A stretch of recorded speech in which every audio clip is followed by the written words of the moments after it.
Welcome to my 13-day Halloween countdown. Day 11. Good evening, folks. It's day 11 of my 13-day Halloween countdown, and today I have got for you the day 11 on the spooky countdown calendar. Remember yesterday we had Audrey, which I was right. Deb fell in love with as soon as she saw, and I think I might have a job keep hold of that one, actually. The funny thing is, just as a quick aside, is as soon as she saw it, she started singing the songs from the musical Little Shop of Horrors, and now she's actually taken the DVD upstairs to watch because it's one of her favourite films. Suddenly Seymour and Feed Me and all that, you know. She loves it, absolutely loves it.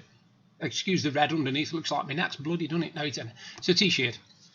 So, I've got day 11 on the spooky advent calendar. I don't believe I said it. Bite my tongue. The 13-day Halloween countdown calendar. You know what's going to happen, don't you? I'm going to start doing the Christmas one, and I'm going to say it's the 13-day spooky advent calendar, and it's like, no, it isn't. Sorry, the 13-day spooky countdown calendar, day 11 coming up. I'm also going to have a talk today about writing, which is something I can actually say I am a bit of an expert on because I do it. That's what I do for a hobby and also something I love to do. I'm also going to recommend a couple of CDs for this time of year especially, but at any time really because they're that good. And I'm also going to do a poem, or maybe two, I'm not quite sure yet. Anyway, you're in for a roller coaster ride, so you all enjoy.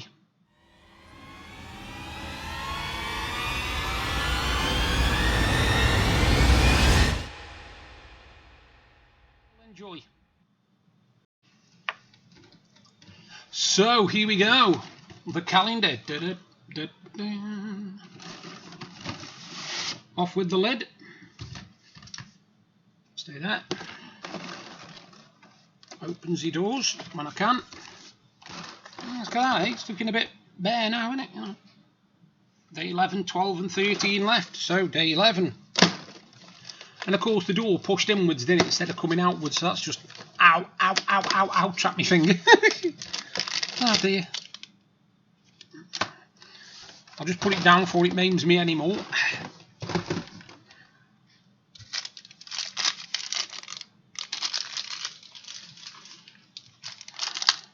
The trusty scissors. So yesterday we had Audrey, and today we've got... Oh, yeah, from the very same titled film, The Nun. Very freaky looking nun, actually. I've not actually seen this film yet. I've heard it's supposed to be good and it's supposed to be bloody terrifying, but I haven't seen it yet. What a detail in that, actually, if I hold it properly. The reason I did that, by the way, with the hand was what Deb actually pointed something out. When you put a webcam on, normally it tries to focus on your face for some reason. So if you put your hand like that and then put the figure in front of it, I don't know because I can't see it, but I'm hoping you're getting a clear picture of the nun. That sounds well, doesn't it? A clear picture of the nun. I mean, a clear look at the figure that was in door 11. So, put it there. Hang on, can I get it on a better picture? No, still not good. You can see the teeth on it though, guys. It looks terrifying. I'm going to have to watch that film now. If it's that cracking, I'm going to have to give that a bash. So, door 11 on the Halloween countdown spooky calendar is The Nun.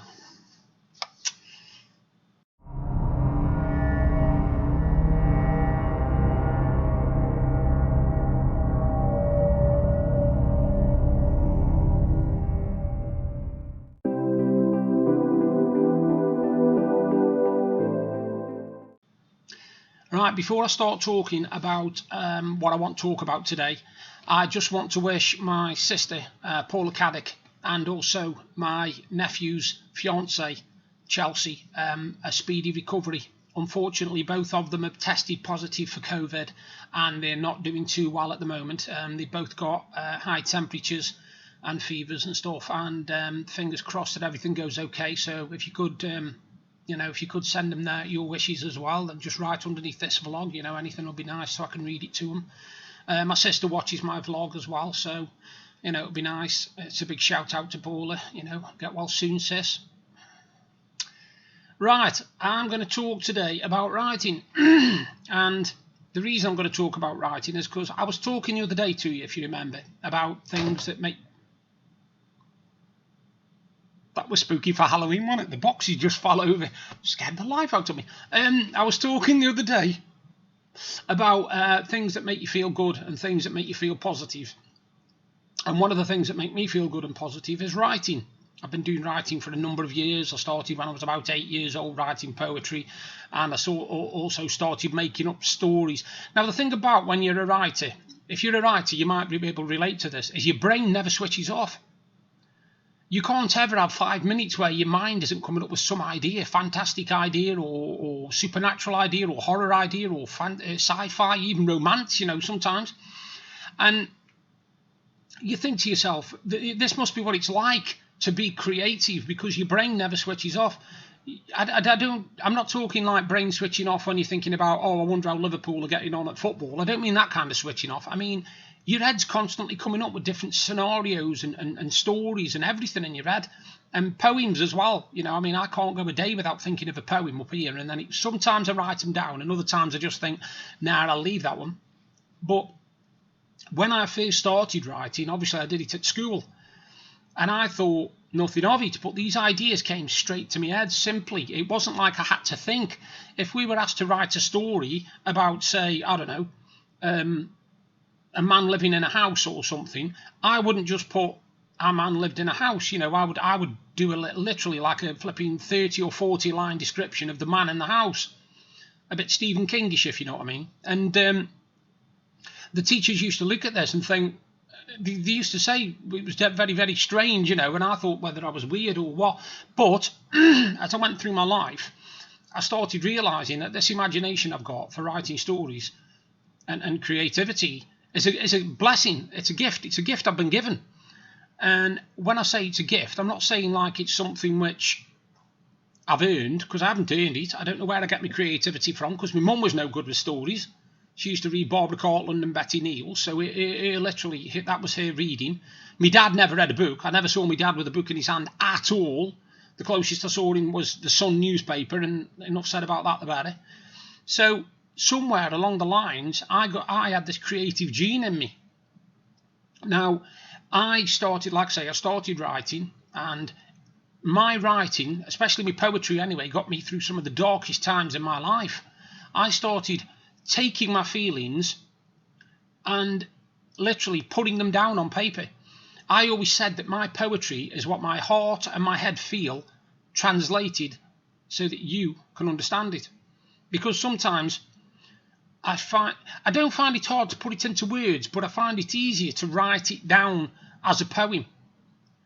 And some of the poems I've written, I've had really, really good comments on them. I've had people saying that they brought them to tears because they were emotional, or, like with Deb, I've written poems for her for years, love poems and stuff, and she's had tears in her eyes after reading them, and she said that they're really, really heartfelt, and you can tell.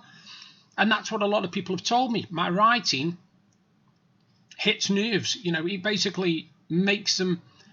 There's a lot of feeling in it. There's a lot of passion in it. It's not just me scrolling a load of stuff down on a page. Now, the difference between me and a lot of writers, I'm not sure it's saying every writer, because some writers do this as well, but when I write something down, I don't often edit it. I don't go through it and change anything. Unless I made a spelling mistake, don't get me wrong, or I've put a word in that shouldn't be in, like and or something like that, instead of just the one. Then I'll do that, but I will not go through that poem and think, oh no, that doesn't sound right, I'll move that to there, or I'll get rid of that line and put this here. I won't do any of that. What goes on that paper is what comes out, that's it. Because if it's come out of me onto the paper, then why should I edit it? Because then I'm not really staying true to myself.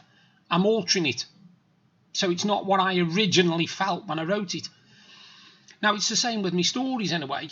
I've written a couple of short stories, which are on my blog, by the way, sonofdell.blogspot.com, if you want to read of a couple of stories. Good sci-fi story, and a bit of a one of them that makes you think. So there's 2 stories on there, but I've also written my book 1 of the Chronicles of the Sword, which is called When All Is Lost, and the link to that's underneath this vlog. In fact, it's down there now. and also a book of poetry. When I started writing my fantasy novel, I knew in my head what I wanted to do. I'd already done a creative writing course with the Open University, and I only just passed, believe it or not. I only just passed because they had 2 courses. One was the basic one, learning what a verb is, what a noun is, an adjective, how to put them into sentences. Well, I didn't want to do that one because I was already well in front of that. The only problem was they put me in the second group, and in the second group I had a tutor, and there was about 14 of us in this class, and I was made to feel like I was thick as a brick. And I will be honest, I was made to feel really, really stupid, because they'd have discussions in these groups and they'd be talking about the various Balearic Islands that they visited. And then when I turned around and said, well, I've never left the UK, all of a sudden, nothing. Nobody would talk to me. Nobody wanted to know anything about me or nothing. And then they said, well, you know, what books of poetry have you studied? I said, I haven't studied any poetry. They said, well, you must have read poetry when you were younger. I said, no. Never picked up any poems or nothing. The only poems I remember were ones that were read out, or if I read a Spike Milligan book and there was one of his nonsense poems in there, that's the closest I got to poetry. I didn't do, you know, your Wordsworth and Keats and Shelley and all this kind of stuff. I never bothered. I didn't. It had no interest to me. I have never been interested in reading poetry, but I love writing it. So anyway, I was in this group. And one of the set pieces was to write a story about any Italian village you've ever visited. And I turned around and I said, well, I can't do that. And he said, why? I said, well, I haven't been to an Italian village. Oh, well, any village you've ever visited outside of England, you know, when you went abroad.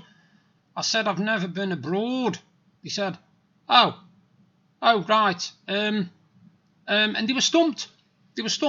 So anyway, when the time came to do the exam pieces, I did them. One was basically a piece where I had to write a story, and then I had to transcribe it into being a play, and then transcribe it into a poem.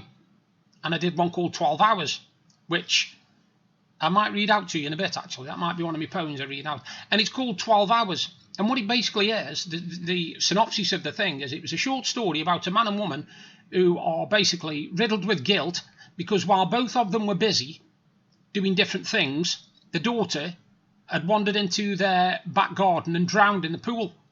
And both of them felt guilty because they hadn't saved her, but at the same time, they felt an anger towards the other partner because they hadn't seen anything either. So basically, it was a conflict between how they felt and how they knew they should have felt.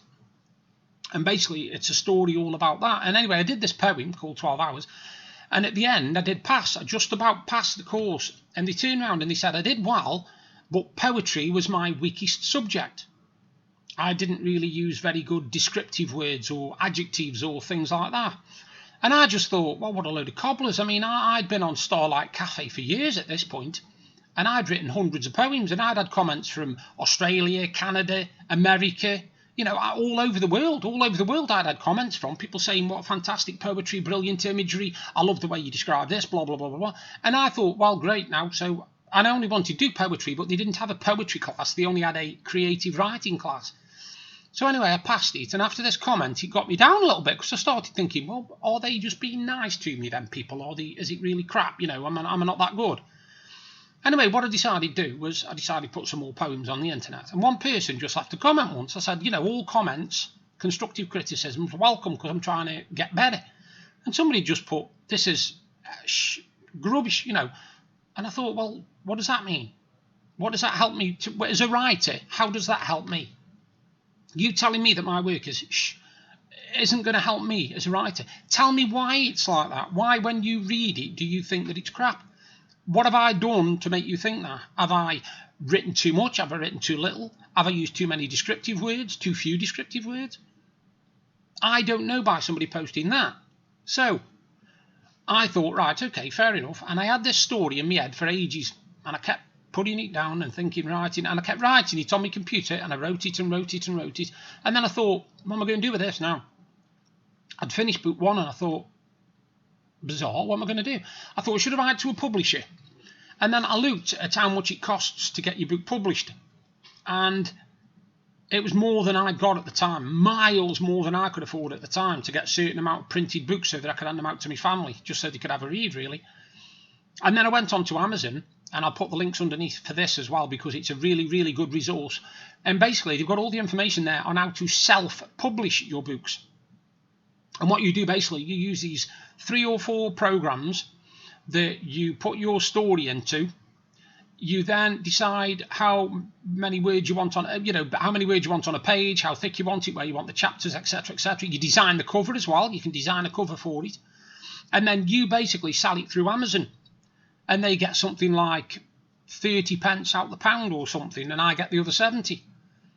Now, that's fantastic for me, because it gives me an avenue then for me to put my creativity out there, so people can have a read, and if they like it, great. If they don't, leave me some constructive criticism so I know where I'm going wrong.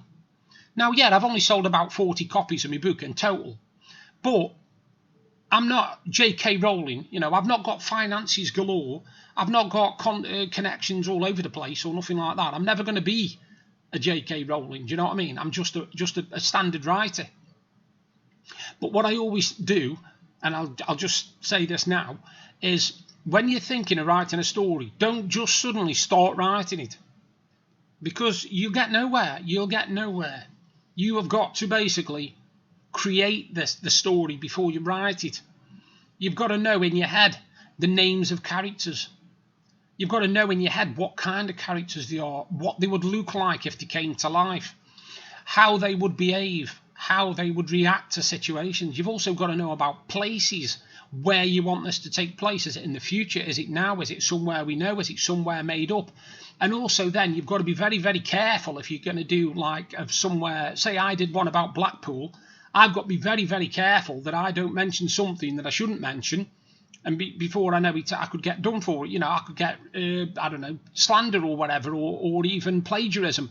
If somebody says, well, that was my idea, you stole that off the Blackpool site or whatever, So you've got to be careful about that. So get your story.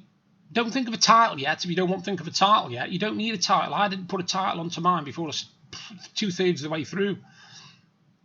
And what I did basically was I created a page or 2 or 3 on computer, on a Word document, and I created my characters, and I aged them, and I put what they were. I made up new names of species for them.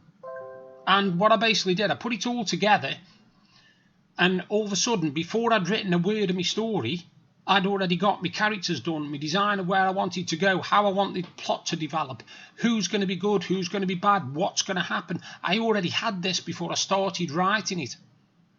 The writing, it's the easy part. Trust me, writing anything on the page is easy.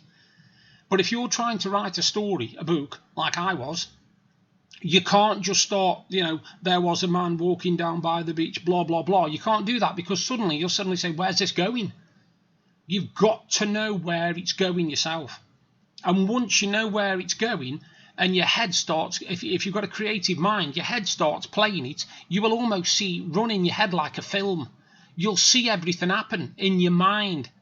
And sometimes it helps to just close your eyes for a few minutes and picture your book. Picture your book happening as if you're watching a film on the TV. How do you want the characters? How do you want the situations to evolve? Are there any things what you think, well, hang on a minute, I thought about doing that, but I've got a better idea. And once your imagination gets hold of it, you run with it. You run with it. I started saying that I would do 5 to 10 pages a day. Right? Well, that goes out the window once you start writing. Your mind goes. I've done 40, 50, 60, 70 pages in a day because my mind wouldn't shut off. I'd got the story there, and it was like, that's coming down. I'm writing that how it is. Yep, it's there already. I need to make sure I've got this right. And then rereading it to make sure it makes sense, because the problem is when you're typing as you're writing it down, you will notice that, one, you make lots of spelling mistakes. You can't help it. And don't use spell check, because it doesn't work, especially if you're using words that it's not going to recognise, like uwe, or any of the names of the races or the people. If it doesn't recognise them, I had to get it to recognise one of my characters who was called Callum Arvis, and another one who was called Casper Dintz. But I also had races of people, races of creatures called Morwhelps, and all sorts of stuff. All these different characters had different things, and because the weird thing was always trying to correct it, if I had more whelp, it would probably say something like more or morwell or something like that, you know, and words I'm thinking, well, hang on, I didn't call it that, what's going on? So don't use spell check unless you need it for normal vocabulary and your story's just Fred, John, and all that sort of stuff. The other thing I would say is, when you've got your story, read it through yourself from the start to the end. I know you might think, well, hang on a minute, this is 300 pages. You've got to think, you've got to get somebody's attention so that they won't want to put that book down. You've got to make them say, hang on, 300 pages. I'll start reading it. And if you haven't got them hooked in the first 10 or 15 pages, you're not going to get them. You've got to get them. It's not like a film where it's an hour and a half, right? Maybe an hour and a half, 2 hours, 2.5 at top sort of thing. You've still got to be able to make somebody say, that's worth watching. You've got to do it with a book. You've got to say, that's worth reading. The paragraph you put on the back of the book or in front of the book, whatever you're doing, needs to basically grab the reader's attention. You've got to grab the reader's attention, because I've picked up books before where I've read the back and gone, wow, that sounds great, I'm going to have a crack at that. Whereas others I've picked up, read the back and just gone, that doesn't sound interesting to me. Everybody likes different sorts of genres. You know, some people might go for more for the sci-fi, dark sort of horror genre. See, my book is a dark fantasy. It's not for young teenagers. It's not for kids. It's got adult references in there. There's a lot of descriptive stuff in there about the injuries and the way people are killed and stuff. And it is quite rough reading. But that's how I wanted it to be. I didn't want it to be for kids. So that's another thing. Know your audience. What audience are you looking at? Because if you're writing chick lit, the chances are you know your audience. If you're writing fantasy, you don't know, you see, because fantasy is one of those genres that could be fantasy doesn't exist, fantasy world now. It could be anything, you see. So you could have like 10 or 15 genres. You could even have fantasy that's a romance. You know, somebody from this world falling for somebody that's in another world, but it's linked to ours or something like that. You know, it's been done before and it'll be done again. The other thing is, try and come up with an idea that's not exactly new, but something that people will go, oh, that's a clever twist. I've never heard about that before. I mean, yes, mine, if you read the synopses, has got basically, I think the best way to describe it is Lord of the Rings meets Harry Potter. That's the best way to describe it. But I've also done it clever because I'm writing 7 books. Yeah, I know you might think that's a lot, but I'm writing 7 books because I want it to be a lot more in depth than just 1 book or 2 books. I've got ideas for the other 6 books, you see. I've already started writing book 2. I'm about a quarter of the way through book 2. I haven't done any writing for a little bit because, like I said before, as people know, my mum passed away in August, and I've not really felt like writing since. I've not done a lot of writing. I've done a few poems, mainly about my mum and about the feelings that I've had since then, but I haven't done a lot of writing. But I'm going to take a lot of November to do some writing, to make sure I get at least 3/4 of my book written by the end of November, because I don't know what tomorrow will bring. And if I don't get my novels sorted out, I don't know whether I'll ever get the chance to publish them. And that'll leave people who bought my volume 1, the first chapter, the first segment, if you like, of it, wondering what happened next. Now, I know Charles Dickens did something simple with, was it The Mystery of Edwin Drood, I think. That was a novel that he never finished. I think it was his unfinished novel when he died, I think. I'm not sure. I think it's that anyway, The Mystery of Edwin Drood, I think it's called. But that was one of his that was, you know, he never got to finish. And I won't try and not make that. But I know also that it's going to be very, very, very difficult to do 7 books. But I'm setting myself a target, you see. And that's what you do as a writer. You set yourself a target.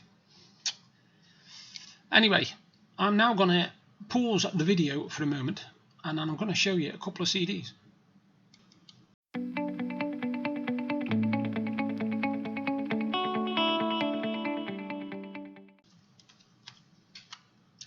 Now it's Halloween coming up, and I listened to a couple of CDs from a guy called the Alan Parsons Project, which is Alan Parsons and Eric Woolfson. Now, the very first one I listened to was The Turn of a Friendly Card, but I knew that they did one before that. Now, anybody who likes Edgar Allan Poe, I know the Cat and the Canary, Pit and the Pendulum, that sort of thing. This is a CD.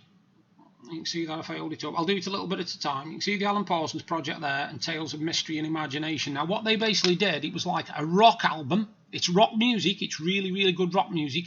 But it's basically using the tales of Edgar Allan Poe. So you've got stuff on there like A Dream Within a Dream, The Raven, The Telltale Heart, The Cask of Amontillado, you know, The System of Dr. Tar and Professor Feather. These are all Edgar Allan Poe. And it's a really, really fantastic listen. It really is good. If you like your rock from sort of early 70s type style, early to late 70s, it's brilliant. Now this one is the follow-on to it. And it was done by Eric Woolfson. And it's called More Tales of Mystery and Imagination, because it's literally a follow-on to the first one. And this has got stuff on it like Angel of the Odd, Wings of Eagles, Somewhere in the Audience, The Pit and the Pendulum, The Murders at the Rue Morgue.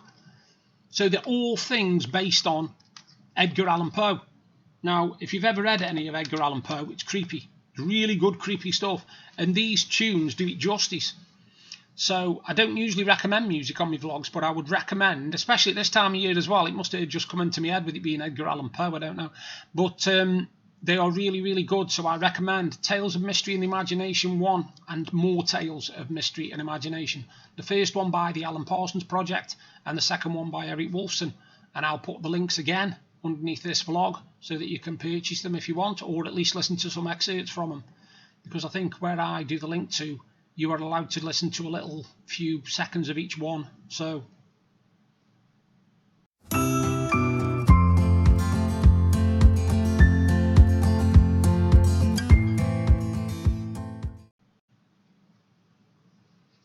now, part of writing is being creative and coming up with concepts which sort of stretch the imagination a bit. And so I wrote this poem. I hope you enjoy it, actually. It's called Where I Walk. Through broken streets, on pavements soon to be chalk outlines, a heated conversation, a flashing blade. Another actor leaves this stage, their blood a rough birthmark on an unmarked grave. In the shadows, where daylight kicks its heels, hesitation stops its progress, daring to be part of that night, where needles lie in pyres of death, written scrolls of unknown strangers signifying they were here. Burnt-out edifices of once-lived houses, now occupied by vacant eyes, staring zombies devoid of life, remembering when they were human, a lifetime ago. Through choices made, often forced, they'd become what they themselves feared, another casualty left to rot in fetid clothes. Empty cans littered streets, broken memories, unlived dreams like scattered ash, missed opportunities released en masse, ravaged hands seek one more fix, hardly able to withstand the joy. Another victim, nameless, the society that lets all down, imagined only in desperate hours. Quiet parks with well-worn paths, flowers seek to brighten the gloom, insects fly from maggot-ridden corpses, one bird that is the victim. Prowling cat looks on in surprise, someone has invaded its space. It holds the attention for a few minutes, gains an audience, then brings down the curtain. This is where I walk. And as you can see, I don't really lack for descriptive in my poetry, but I must have come on and bundled since then. Anyway, remember, door 11 is the nun. Creepy ass nun. I'll do that again, it might show up better. The nun. And I will do door 12 tomorrow. There's only 2 doors left. You all take care, and I'll do another vlog soon. Bye for now.